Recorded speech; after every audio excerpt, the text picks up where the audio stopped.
Oftentimes, your chess game will go deep into the endgame, where all that is left is two kings and one pawn each. Then the race begins to see which pawn will promote first to become a queen and win the game. Let's check out some examples of pawn races.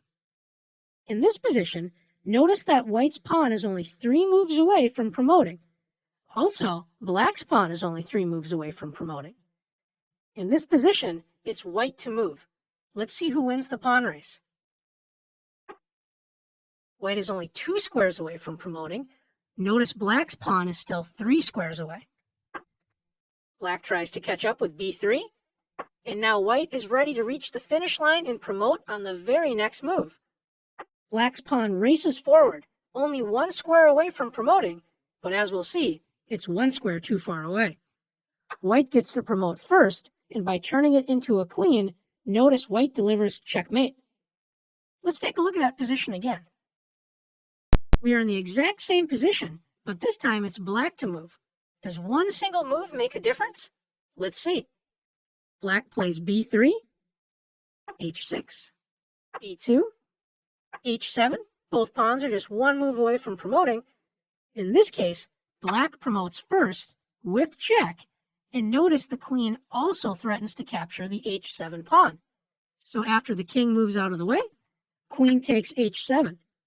Notice the difference of 1 single move was enough to decide which side would win the pawn race and ultimately win the game itself. Let's look at another example.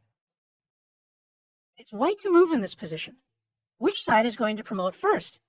Notice black's pawn is only 5 squares away from promoting, and white's pawn is 6 squares away. White can turn this race around by advancing 2 squares on the first move with h4. Now white is only 4 moves away from promoting, and black is still 5 moves away. Let's watch the pawn race.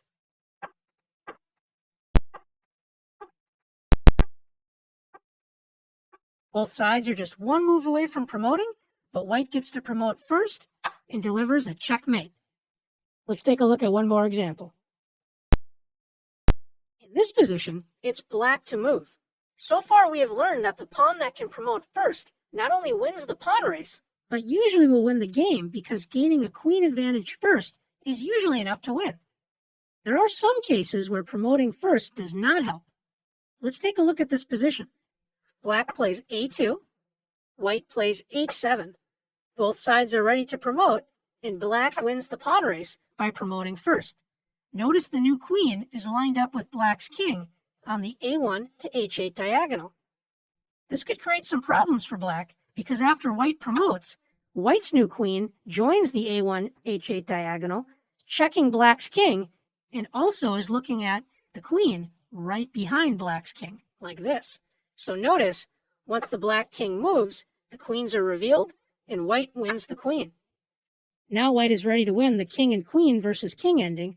So in this case, just because you win the pawn race doesn't always mean you're going to win the game. Now that you've learned the ins and outs of pawn races, it's your turn to test your skill with pawn races.